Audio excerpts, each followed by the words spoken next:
científica para vencer la entropía del universo, vencer todos estos estados de probabilidad, porque esto es básicamente la entropía, vencer estados de improbabilidad y unirse y formar algo tan organizado y tan bonito como es la vida.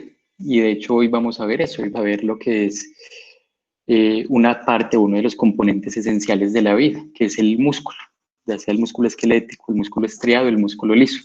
Entonces es por eso que titulé así la charla. Mi nombre es Juan Felipe Cruz y entonces comencemos.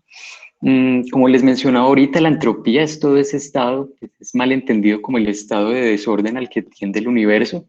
Más que eso es el estado de la probabilidad, es el estado en el cual las moléculas del universo o toda forma de organización en el universo pues va a tener al estado más probable. Lo más probable es que cuando yo meto mis monedas en el bolsillo, pues estas se desorganicen, por eso a veces se tiende a entender la entropía como el estado del desorden, pero la entropía es más que todo eso, es el estado de acomodación de las moléculas de un elemento según su mayor probabilidad. Y analizando esto, nos damos cuenta que el hecho de que se junten nitrógeno, carbono y oxígeno de forma tan organizada y de forma tan autorreplicativa como para que se genere vida, es un evento infinitamente improbable.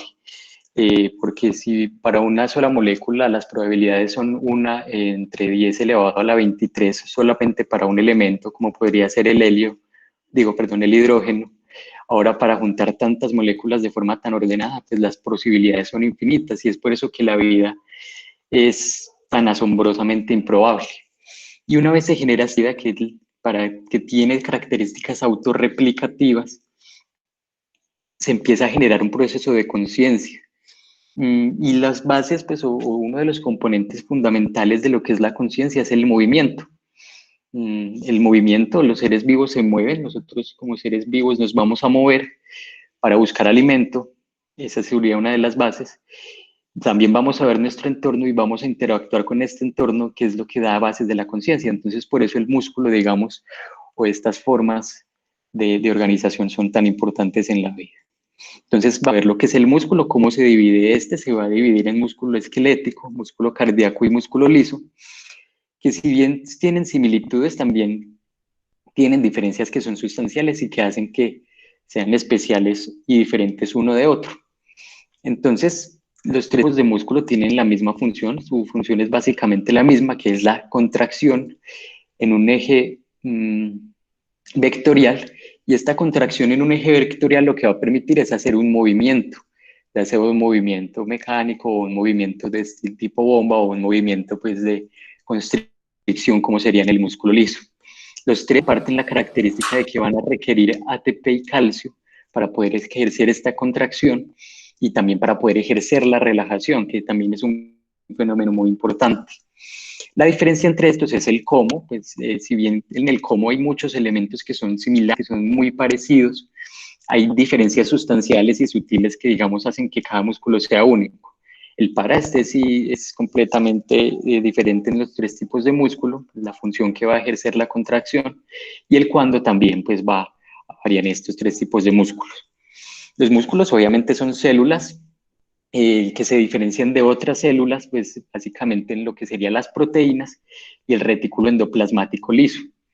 El retículo endoplasmático liso, digámoslo de una vez para que quede claro, en el músculo, pues en las células musculares se llama retículo sarcoplásmico, pues porque sarcos viene de carne, entonces es desde esto que se da esa definición de retículo sarcoplásmico. Así como la membrana del músculo liso se le va a llamar sarcolemma. Entonces recordemos aquí esta organización de las proteínas, cosa que ya hemos visto, pues la gran mayoría, espero que aquí ya hayan visto en biología, el profesor, el doctor Barco lo explica extremadamente bien, de una forma muy clara y muy detallada, pero aquí vamos a recordar algunos elementos de cómo se hace. Entonces recordemos aquí que está lo que es la miosina, que son estos puentes de miosina, aquí se encuentra la actina y la tropomiosina que rodea esta actina, que va a generar pues todos los mecanismos de contracción, el golpe de potencia, que va a permitir que estos músculos, pues, o estos puentes de actina se unan entre sí para generar esa fuerza vectorial que les había comentado. Sin embargo, pues no solamente es esto, sino que hay otras proteínas, obviamente hay muchísimas proteínas, pueden ver acá, que le van a permitir al músculo ejercer funciones específicas.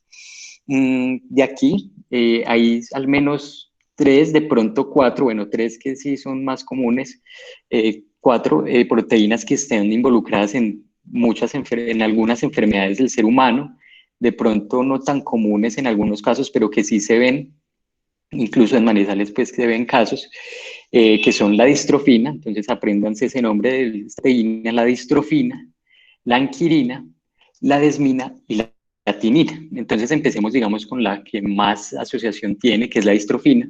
Entonces aquí les quiero preguntar, muchachos, ¿con qué enfermedad se asocia la distrofina? Entonces aprendan los micrófonos o pueden responder en los comentarios si quieren.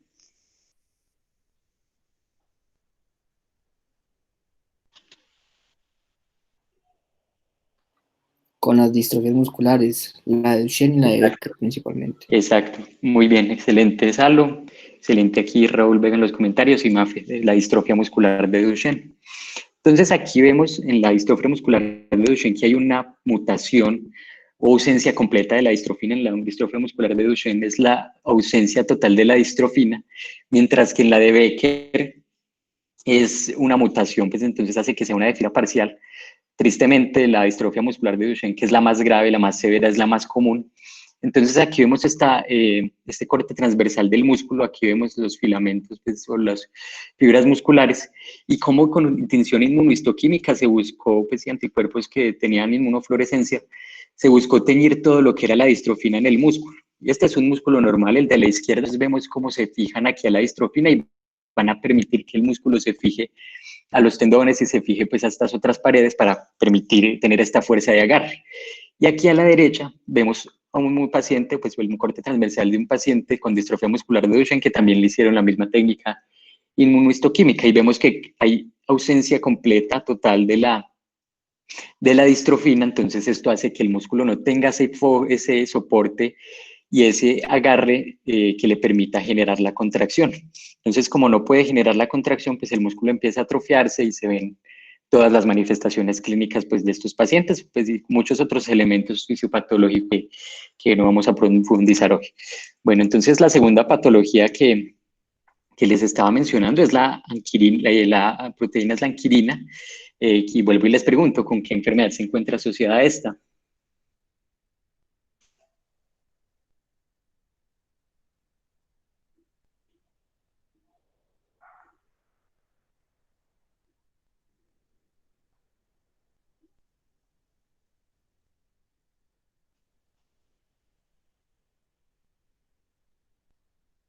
Muchachos, ¿alguno? ¿Nadie? Bueno, aquí en los comentarios, la esferocitosis más excelente, muy bien. Y la doctora Daniela también, la esferocitosis hereditaria, muy, muy bien.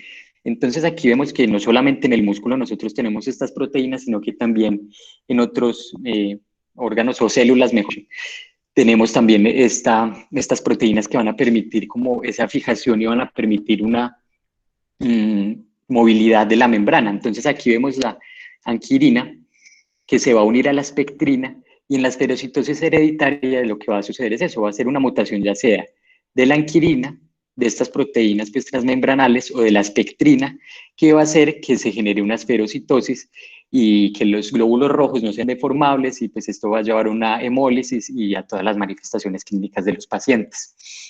Entonces, listo.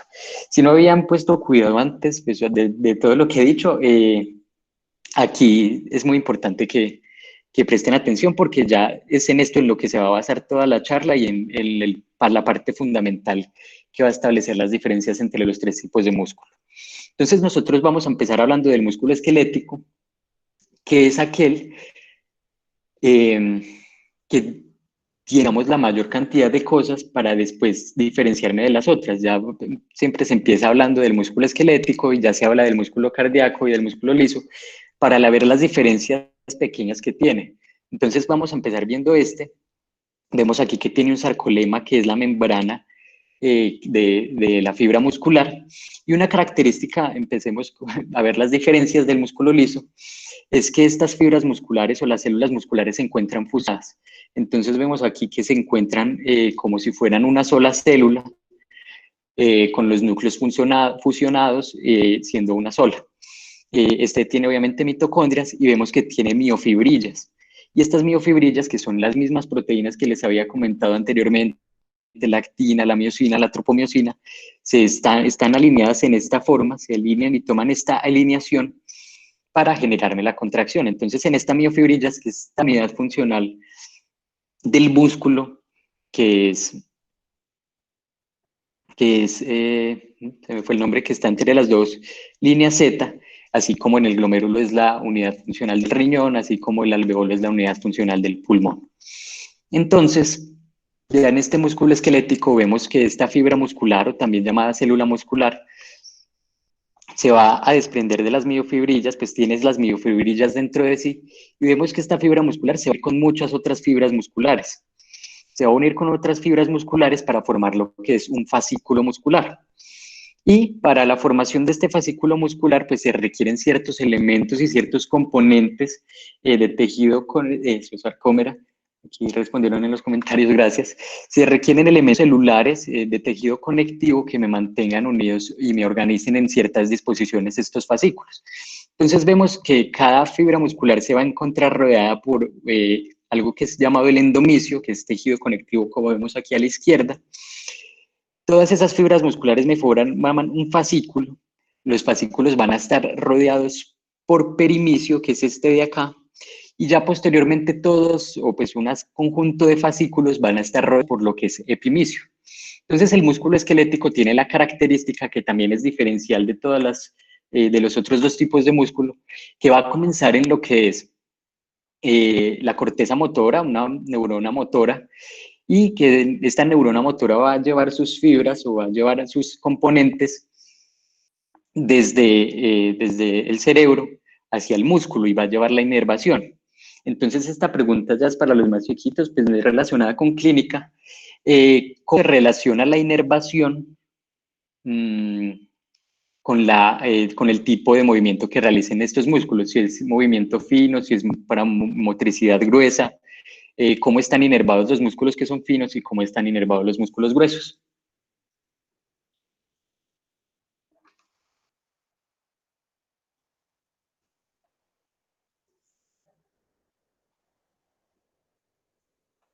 Bueno, entonces de pronto alguien que sepa, alguien ya de pronto de los grandes, otra vez Mafe o alguno.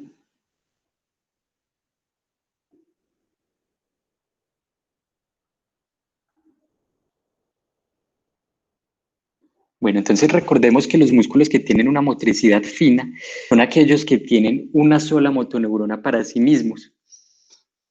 Entonces, son estos músculos que como tienen una sola neurona para ellos mismos, pues van a permitir generar movimientos más finos, mientras aquellos que tienen una sola motoneurona para ciertas grandes cantidades pues, de fibras musculares o de fascículos, pues son los encargados de generar el movimiento de la motricidad gruesa. Listo, entonces aquí vemos esta de organización muscular, vemos aquí la membrana, el sarcolema, y vemos que tienen unas características también especiales en esta membrana, que son los túbulos T, que son estas invaginaciones de acá que vemos en la membrana, que hacen que se transfiera o se transmita más fácil el potencial de acción. Entonces aquí vemos, y aquí en un azul más oscuro vemos también lo que es el retículo sarcoplásmico o el retículo endocoliso, que es el mismo retículo sarcoplásmico. Y vemos cómo en el músculo esquelético se va a organizar de la siguiente forma. Vemos que aquí hay uno arriba del otro, pues aquí está el túbulo T, aquí hay una parte del retículo sarcoplásmico llamado cisterna, que son unos engrosamientos del retículo sarcoplásmico.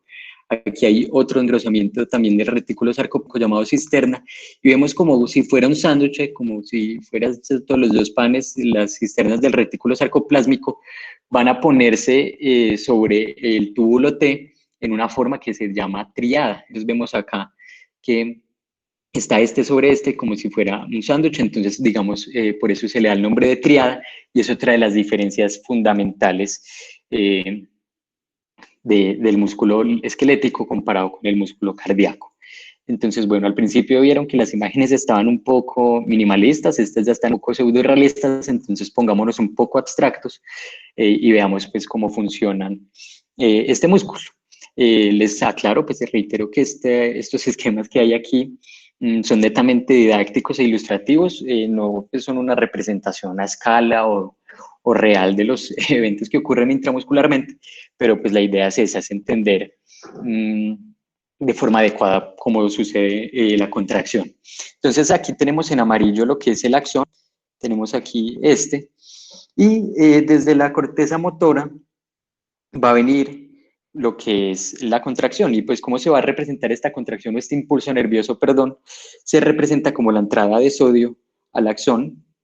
La entrada de sodio, que es positivo, como el axón es negativo, pues entonces lo que va a hacer es despolarizarlo, y al despolarizarlo, pues va a hacer que aumenten las cargas positivas adentro, y una vez aumentan las cargas positivas adentro, se van a activar unos canales que son canales de calcio activados por voltaje, que detectan este cambio de voltaje en el interior de la neurona. Al detectarme ese cambio de voltaje, lo que van a hacer es activarse y van a permitir la entrada de calcio aquí al axón.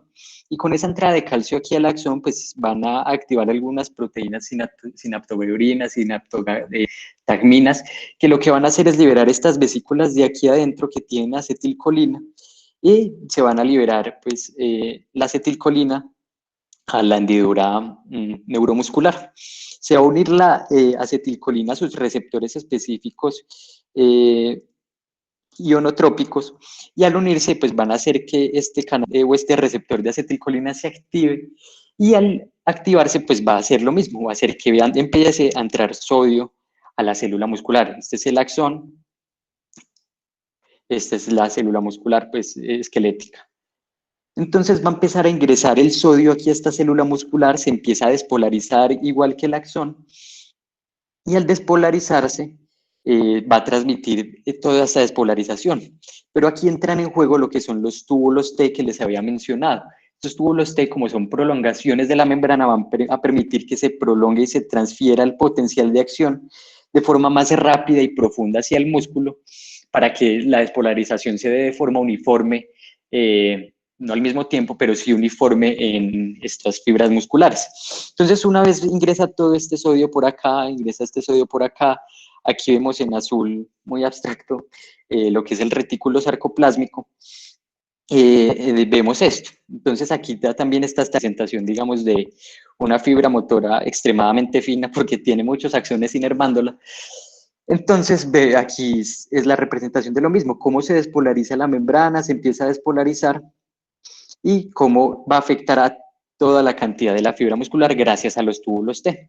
Entonces, hagamos zoom, pues acerquémonos más a lo que va a suceder aquí con esa despolarización y con ese ingreso y esa entrada de sodio.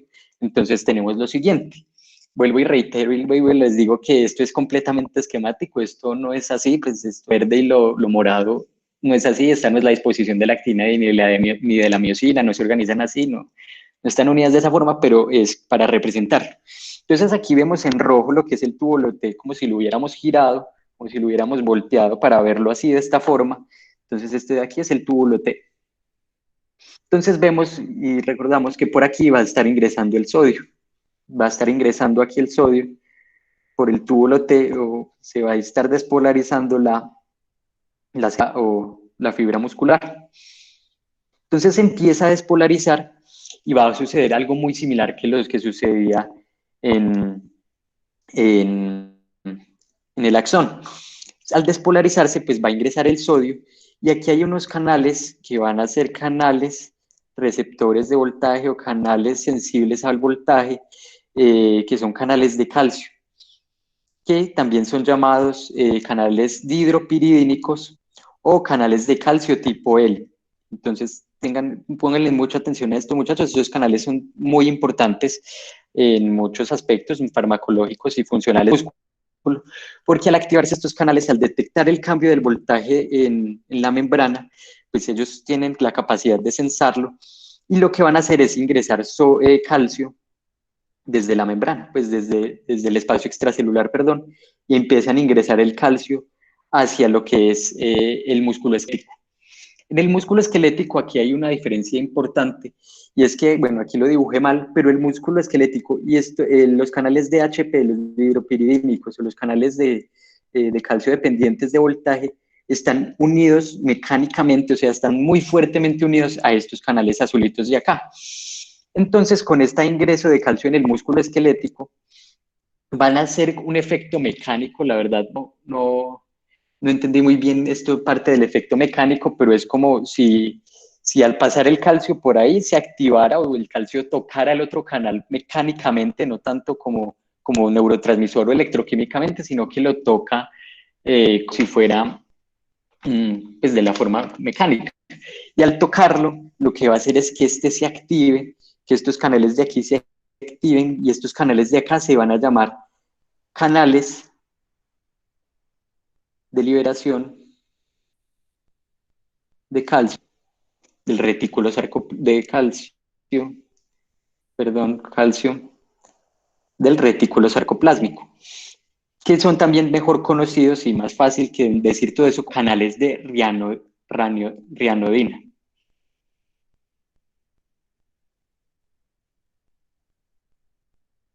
Que ahorita vamos a explicar la importancia y la relación clínico-patológica que tienen estos canales. Entonces, al activar estos canales y al activar mecánicamente estos se van a activar estos canales de rianodina y van a liberar masivamente el calcio desde el retículo sarcoplásmico, que almacena muchísimo calcio, lo van a liberar hacia lo que es el citoplasma.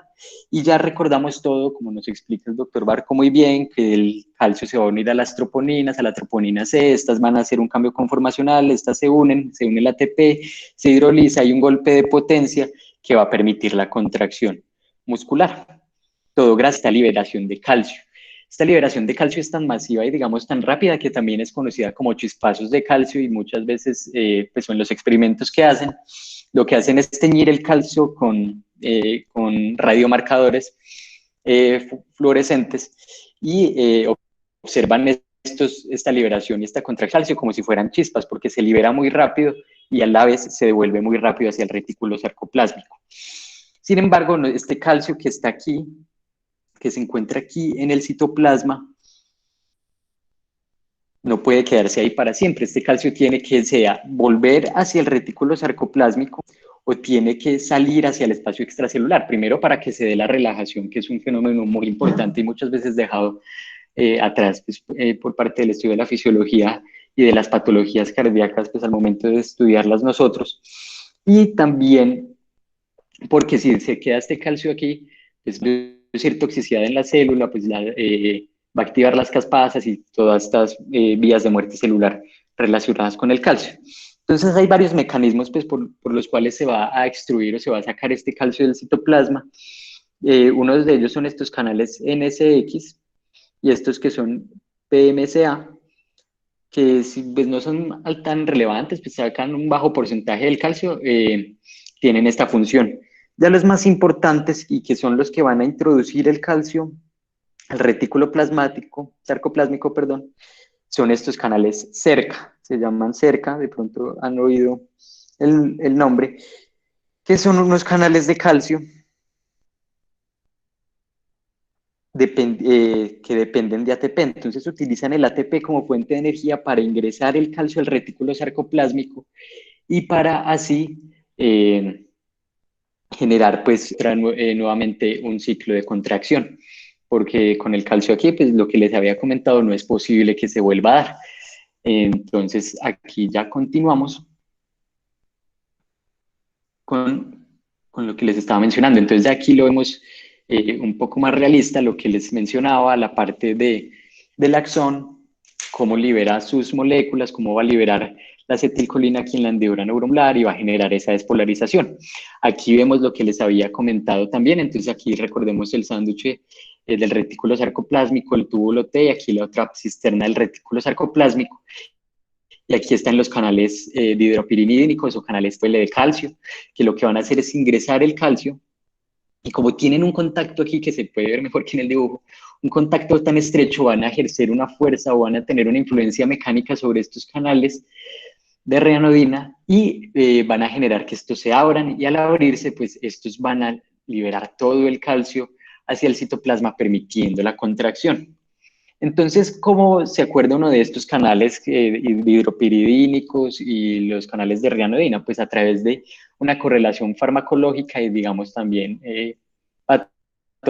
fisiopatológica.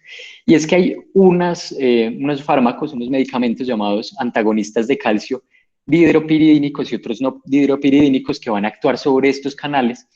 Entonces, al actuar sobre estos canales de calcio, sobre los DHP, van a hacer que el calcio no ingrese sobre estas células, entonces van a generar que se trace y que se disminuya la liberación del calcio por parte del retículo sarcoplásmico. Entonces, ¿esto qué va a generar? Pues va a aumentar la relajación por parte del músculo, ya sea esquelético bueno, del esquelético no actúan sobre el esquelético, ya sea del músculo liso o cardíaco, dependiendo del tipo. Entonces, es por eso que se utilizan como antihipertensivos, porque son vasodilatadores, pero también se van a utilizar como antiarrítmicos debido a esta capacidad que tienen de disminuir la velocidad de conducción cardíaca. Entonces, ¿cómo se los aprende uno? Uno al principio le preguntaban, dígame los antagonistas de calcio dihidropiridínicos, ¿en qué canal actúan? Entonces uno no tenía ni idea. Entonces los dihidropiridínicos son los que terminan en dipino, pues como dihidropiridinas, dipino, pues suena similar. Entonces lo que es el nifedipino, el amlodipino, el filodipino y todos estos que terminen así, pues son los dihidropiridínicos. Y una característica de estos es que no actúan en el corazón, sino que van a actuar sobre el músculo liso. Y entonces es por eso que se utilizan como antihipertensivos. Ya los otros, que son el verapamil y el diltiazem, van a actuar ya directamente sobre el corazón y tienen también capacidad de actuar sobre el músculo, hizo al menos el diltiazem, y estos sí son los que se utilizan en esa parte pues de las arritmias. Es muy importante tener en cuenta que estos antagonistas de calcio en la insuficiencia cardíaca aguda no se deben utilizar, porque si yo disminuyo el calcio, pues el calcio es el que me va a generar esta contracción. Si yo disminuyo el calcio, pues voy a tener menos fuerza. Entonces, al darle un medicamento de estos al paciente, pues va a disminuir el calcio, va a disminuir la contracción del músculo, que ya de por sí ya está de bajita por la falla cardíaca. Entonces, es por eso que se encuentran contraindicados, al menos estos que serían el diazem y el verapamilo, en la insuficiencia cardíaca congestiva, para evitar que caiga más la fuerza o el inotropismo del corazón. Ya el otro canal, ¿cómo nos lo vamos a aprender? El de la rianodina, pues vamos a contar una historia. Este muchacho se llama Ryan y tiene una fiesta de cumpleaños.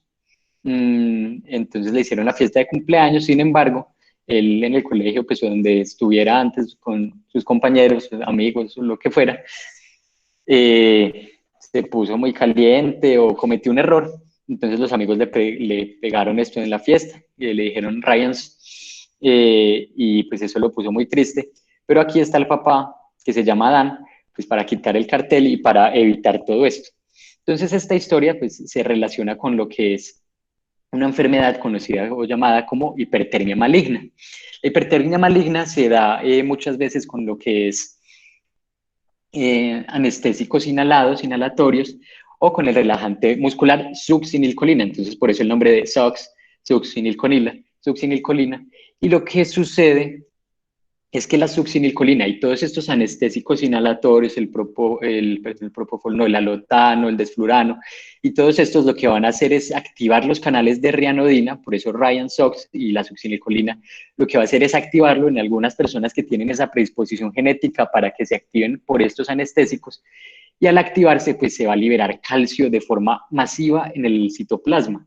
Entonces, lo que se va a ver en estos pacientes que hacen hipertermias malignas, y por eso Ryan se puso caliente con los compañeros y por eso le pasó eso, es que van a hacer primero una hipertermia, porque la liberación de calcio va a generar un hipermetabolismo. Ese hipermetabolismo pues va a aumentar la cadena respiratoria de electrones en la mitocondria. Esta cadena de electrones o este paso de electrones en la mitocondria me va a aumentar la temperatura, pero también este calcio me va a hacer que la persona tenga contracciones musculares y que tenga todos los efectos que generan la hipertermia maligna, que son una urgencia y que tienen una mortalidad del 100% sin tratamiento y que antes mataba a muchas personas. pero ahora tenemos una ventaja y una salvación que puede salvar a estos pacientes, que puede salvar a Ryan, los compañeros, que es el papá de acá, que se llama Dan, que es del dantroleno. El dantroleno es un medicamento que lo que va a hacer es impedir o va a inhibir e inactivar estos canales de rianodina para que no se libere el calcio. Entonces, cuando se detecta pues, durante una cirugía que requiera estos anestésicos inhalados, que un paciente está haciendo hipertermia, se le da dantroleno, no recuerdo bien la dosis, para disminuir y mitigar el efecto de la hipertermia y así evitar que los pacientes se mueran. Listo, entonces aquí también vemos lo que les comentaba en la última presentación, en la última parte del tablero, que es las formas en que se saca el calcio del reino. Entonces aquí está el NSE, el NSX es este, aquí el PMSA, y aquí está el CERCA. Pero otro elemento importante que no comenté es la bomba sodio-potasio. La bomba sodio-potasio, que es la que va a permitir que se dé toda esta parte de la membrana que está hiperpolarizada, que está en un estado negativo, que es gracias a la bomba sodio-potasio. Y si bien hay un medicamento que no actúa directamente sobre el CERCA, sí tiene influencia sobre este, que es la digoxina que vemos acá, que es un inhibidor de la bomba sodio-potasio ATPasa. Entonces, la bomba sodio ATPasa, ¿qué es lo que va a hacer? La bomba sodio-potasio ATPasa lo que va a hacer es estabilizar esta membrana. Entonces va a sacar sodio, va a meter potasio para que se mantenga ese estado negativo de la membrana. Si yo la inhibo, pues el sodio a nivel intracelular me va a aumentar. Y al aumentarme el nivel intracelular de sodio, lo que va a suceder es que el calcio que hay presente en el retículo sarcoplásmico, pues va a estar dentro de este. Y al estar dentro de este, pues al momento en que se libere, como está tan concentrado y como está tan metido, digamos, en tan altas concentraciones dentro del retículo plásmico, se liberen mayores cantidades desde el retículo. Y también, pues, como hay un transportador sodio-calcio, lo que hace la inhibición de este, como esta presencia de sodio se encuentra aumentada, lo que va a hacer es que el sodio va a ingresar aquí al retículo sarcoplásmico y va a salir más calcio desde ese receptor. Entonces va a aumentar las concentraciones de calcio intracitoplasmáticas y al aumentarlas, pues me va a aumentar la fuerza de contracción y al aumentarme la fuerza de contracción, pues va a mejorar la patología en la que fue utilizada que es la insuficiencia cardíaca. Pero la digoxina solamente se utiliza en la insuficiencia cardíaca para controlar los síntomas, no se utiliza como tratamiento crónico, pues por muchas razones. Primero, por el estrecho margen terapéutico que tiene. Esta digoxina puede alcanzar dosis tóxicas, no impacta en mortalidad, que incluso los pacientes con digoxina de forma crónica se mueren más, pero lo único que hace es mejorar los síntomas, que es de hecho para lo que se usa. Entonces mejora la disnea de estos pacientes y se utiliza en estos casos en la mejoría de síntomas, pero no como tratamiento crónico. Bueno, entonces aquí terminando con lo que es el músculo esquelético, que ahí mezclamos con un poco de músculo cardíaco, vemos que el músculo esquelético tiene dos tipos de fibras, que las dividen en tres, que las resumen aquí en esta tabla, aunque no sé por qué ponen el 2 de primero, pero bueno, empecemos por aquí abajo, las fibras tipo 1 del músculo esquelético, que son fibras lentas, resistentes a la fatiga y rojas. Y ya las tipo 2 son fibras rápidas, de contracción rápida, que se fatigan más rápidamente, son glicolíticas, pues o hacen glucólisis aerobia para ejercer su contracción, para obtener el ATP, y son blancas o se conocen como blancas. Estas de aquí de lentas o rojas son también llamadas oxidativas porque van a utilizar los mecanismos de oxidación y los mecanismos anaerobios para generar el ATP con el cual se van a contraer, porque el ATP es necesario para la contracción, como ya vimos, y para la relajación también. Entonces aquí vemos la importancia de estos músculos. Aquí vemos un deportista, alguien que practica el atletismo, que lo practica en la categoría pues, de 100 metros, 50 metros, y estas personas pues, van a tener mayor cantidad de músculos rápidos, como estos de acá, más que todo del tipo 2B, que se van a cansar muy rápido, pero se van a contraer también muy rápidamente y que son glucolíticos. Por el otro lado van a estar ya los corredores de maratón que van a tender a tener más fibras musculares de este tipo 1, que son de contracción más lenta, que son de contracción resistente, pues, y que le permitir correr grandes distancias. Entonces, estas son las diferencias. Si bien esto, pues di el ejemplo con maratonistas, también se aplica para nosotros, pues, o para cualquier persona que quiera hacer ejercicio en la vida diaria. ¿Y cómo? Con este elemento, con este componente de acá, con la contracción isométrica y con las contracciones isotónicas. Entonces, todos nosotros, no hay que ser un atleta, pues, de maratón para tener fibras tipo 1, no, todos tenemos de este tipo de fibras, solo que ellos las tienen más desarrolladas. Entonces nosotros tenemos este tipo de fibra en los músculos posturales, porque los músculos posturales lo que necesitan es estar contraídos por largos periodos de tiempo para mantener la postura. Mientras que estos, pues, no, nosotros también los tenemos, pero no necesitan esta condición, pues, de permanecer contraídos todo el tiempo, como sería el bíceps, como serían los tríceps o todos estos músculos axiales no posturales. Entonces es por eso que hay algunos músculos que van a responder mejor a algún tipo de contracción que otros. Entonces, los músculos posturales responden mejor o se ejercitan o van a estar activados mejor con la parte que es isométrica. La parte isométrica es esta que vemos que el músculo se contrae, está contraído, pero no hay un cambio en su longitud, eso es isométrico. Iso igual, métrico, pues distancia, mantiene su distancia, pero se mantiene contraído.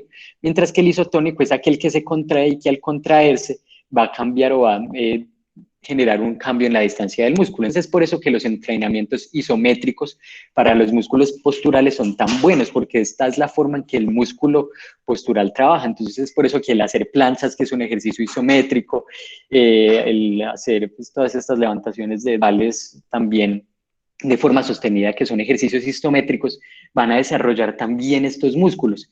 Y también algo que es la calistenia, que también promueve mucho la isometría, pues los ejercicios isométricos van a permitir el desarrollo del abdomen, de la espalda y de los músculos posturales, pues eso lo llaman también como core en algunos, pues, textos de deportes. Ya los músculos isotónicos, como el bíceps o el tríceps, ya van a responder mejor a ejercicios de contracción rápida con un buen peso. Entonces, por eso el levantar pesas de esa forma repetida como se hace va a estimular el bíceps, y es por eso que los ejercicios que se hacen para bíceps o para tríceps tienen esas características, características de contracciones o de repeticiones de 7 a 10, con pesos, pues, considerables, o a veces más repeticiones, pues, dependiendo del tipo del cuerpo, pues que eso ya se define por otras partes. Entonces, forma, como habíamos venido diciendo, de aprendernos esto, al igual que los canales de hidropiridínicos, los de rianodina, es a través de esto, de las gallinas y los gansos. Entonces vemos que las gallinas, pues el pollo de la gallina es blanco, entonces es como este tipo de músculo, como este de acá, como el músculo blanco, el músculo rápido. Entonces las gallinas son muy rápidas, las gallinas vuelan cortico tiempo, pues no tienen un vuelo de largo alcance. Entonces, como su pollo es blanco, pues su carne es blanca, entonces tienen este tipo de fibras musculares. Mientras tanto que los gansos tienen fibras musculares rojas que les van a permitir volar a grandes distancias, y los gansos son migratorios. Entonces es por esto lo que nos permite diferenciar estos tipos de músculo. Entonces, pollo blanco, rápido; ganso rojo, lento pero resistente. Y esto es así como nos aprendemos estos tipos de fibras. Bueno, ya continuando con lo que es el músculo cardíaco, aquí vemos la estructura y la morfología del corazón. Son miocitos, pues son células cardíacas unidas entre sí, que tienen estas células de acá especiales, que si bien no se diferencian morfológicamente, sí tienen características electrofisiológicas que hacen que sean diferentes de los otros tipos de músculo esquelético y liso. Entonces aquí vemos como estas son las fibras, pues, del nodo sinusal, del nodo atrioventricular, de las fibras de Purkinje, de los haces ventriculares. Entonces aquí vemos estas, obviamente morfológicamente es imposible diferenciarlos, pero es una representación. Entonces empecemos a ver las diferencias que tiene con el músculo esquelético, y vemos que aquí las células no se encuentran fusionadas. Las células son cada una por su lado, son cada células más estrechas con un solo núcleo, que se encuentran unidas entre sí a través de esto, que son los discos intercalados. Entonces aquí vemos la estructura que les mostraba anteriormente, el músculo más corto, con un solo núcleo, y vemos aquí lo que son los discos intercalados, que son como estructuras más oscuras, que si les hacemos zoom, si las ampliamos, veríamos esto. Al ver esto nosotros vemos que aquí hay un espacio y vemos como los músculos o los cardiomiocitos se encuentran unidos por estos tipos de uniones que son uniones comunicantes o desmosomas. Y estas uniones comunicantes lo que van a hacer es generar una sinapsis eléctrica, una comunicación eléctrica entre un músculo y otro, entre una célula y otra, porque se van a permanecer siempre abiertos, van a estar siempre abiertos, y al estar siempre abiertos, pues van a hacer que el músculo, que los cardiomiocitos trabajen como si fueran solo. Entonces, por eso el corazón se contrae de esa forma, porque las células tienen estas características. Las uniones comunicantes permiten que si fueran como una sola célula grande, por la cual aquí va a entrar el sodio, va a pasar el calcio de forma rápida y que se contraiga casi al unísono. Ya los desmosomas van a permitir una unión más de tipo mecánico, no tanto eléctrica como esta, pero es una de las características fundamentales y más importantes del músculo cardíaco. También otra de las diferencias que había comentado, aquí vemos el retículo sarcoplásmico del músculo esquelético, y aquí vemos el retículo sarcoplásmico del músculo cardíaco. Entonces vemos aquí las diferencias, aquí vemos cómo son varios fascículos que están separados entre sí, pero igual se encuentran fusionadas las células. Aquí vemos cómo es una sola célula más gruesa, pero se encuentra unida a otra a través pues, de las uniones comunicantes, haciendo que fueran como una sola masa grande muscular que trabaja monolíticamente. Pero también vemos aquí el retículo sarcoplásmico. Vemos aquí los túbulos T, vemos que los túbulos T son más gruesos. Los túbulos T son más gruesos para permitir que la contracción o la despolarización llegue más fondo y más rápido al fondo del corazón, pues a la profundo del corazón, y vemos que aquí ya no se encuentran como un sándwich, ya no se encuentra cisterna del retículo sarcoplásmico arriba, cisterna del retículo sarcoplásmico abajo, sino que se encuentra cada una por su lado. Entonces, una porción de túbulo T, una porción de retículo sarcoplásmico, y así se encuentran de forma pues como intercalada. Entonces es porque no forman una triada, sino que se conoce como diada. Y esta es una de las diferencias fundamentales y más importantes entre el músculo cardíaco y el músculo esquelético.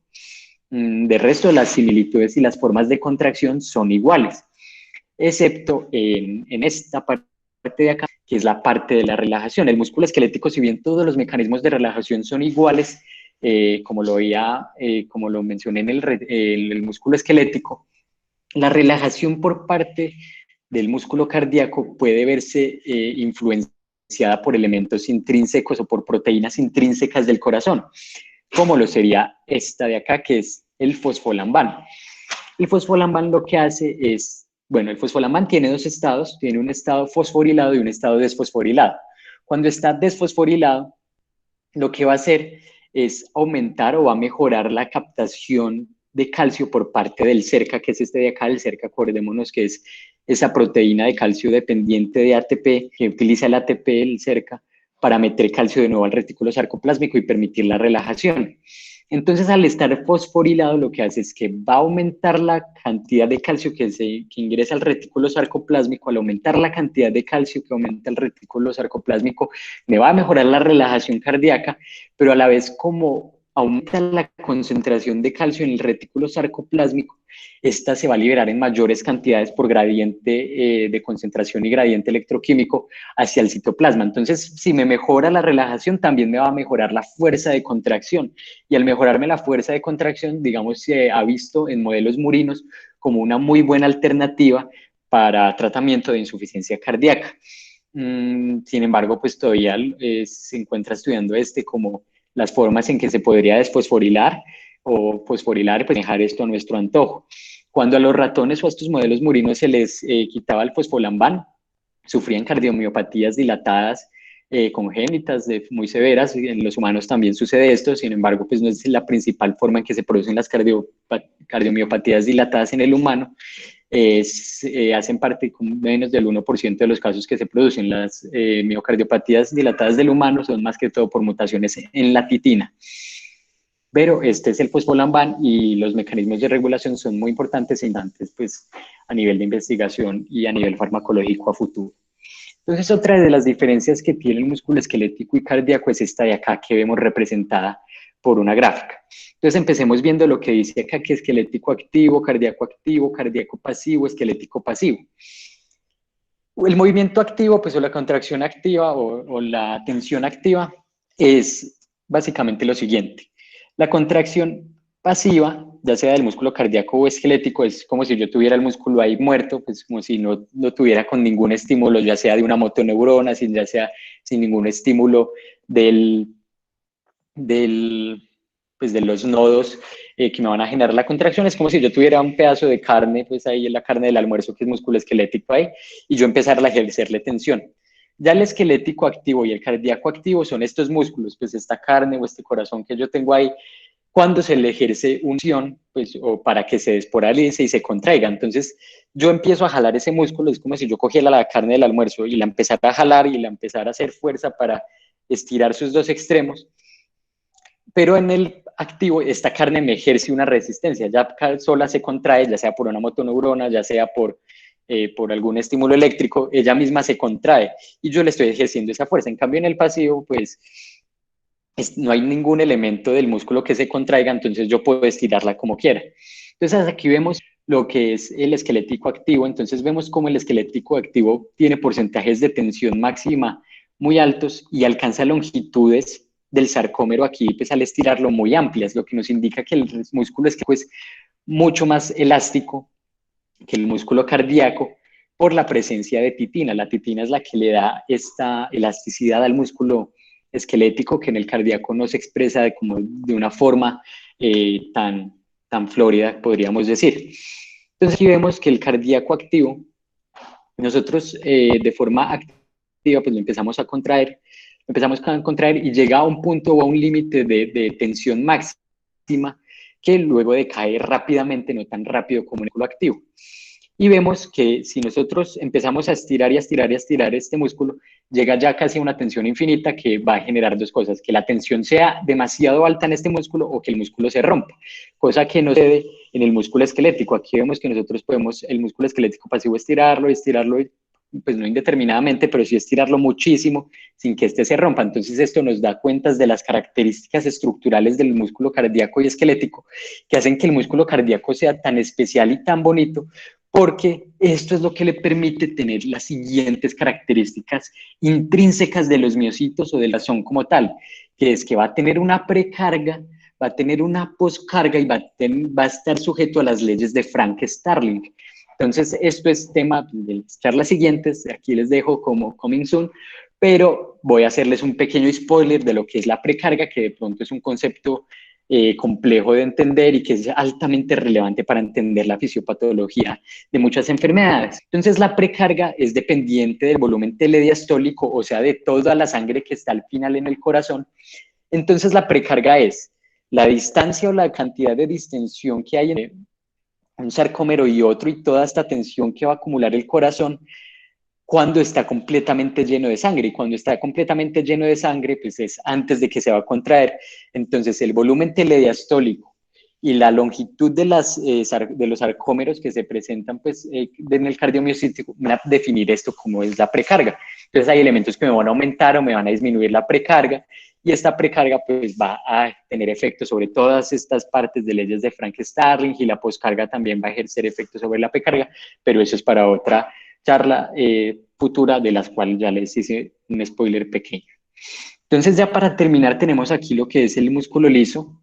El músculo liso es ya un poco diferente a estos otros, y se llama liso porque vemos aquí en esta imagen de la derecha que la actina y la miocina no están cruzadas o no están organizadas tan estructuralmente, sino que están más como, no al azar, pero sí están de una forma dispersa. Entonces esto hace que se vea liso, pues que no tenga esas rugosidades o esas estrías que tiene el músculo esquelético y el músculo cardíaco. Entonces por eso el músculo también se divide en liso y estriado. El liso es este, el estriado serían el cardíaco y el esquelético. y es porque la disposición de la actina y la miosina se encuentra de esta forma, pero sus mecanismos de contracción son iguales. Ya el otro elemento diferencial que es muy importante en el músculo liso es que este no es a través ni de motoneuronas ni de células pues, que hacen un fin de marcapasos como en el músculo cardíaco, sino que tienen estos axones, pues, o tienen estos axones provenientes de células del sistema nervioso autónomo, que son estas varicosidades que van a actuar como el axón que va a ejercer este potencial, pues, o les va a transmitir eh, el potencial de acción para generar su contracción, pero también son dependientes de neurotransmisores, son dependientes de otras sustancias que van a hacer que estos se contraigan o se relajen. El músculo cardíaco, hay que tener esto presente porque es muy importante, no se va a contraer por neurotransmisores o no se va a contraer por la acción de sustancias pues, externas, se contrae por la dinámica de las células musculares que tiene alrededor. Sin embargo, el sistema nervioso autónomo sí va a influir sobre el corazón, sobre su velocidad de recontracción y de relajación, pero eso lo vamos a ver más adelante. Más no quiere decir que el sistema nervioso sea el que ine el corazón y haga que este se contraiga, ¿no? El corazón se contrae solo, pero se regula por elementos externos. Entonces, aquí vemos también cómo estas células musculares lisas pueden ser multiunitarias o unitarias. Las multiunitarias son estas de acá que tienen una neurona pues, o un axón para ellas solitas. Entonces van a que sean contracciones muy finas, movimientos muy finos, como ya les había comentado.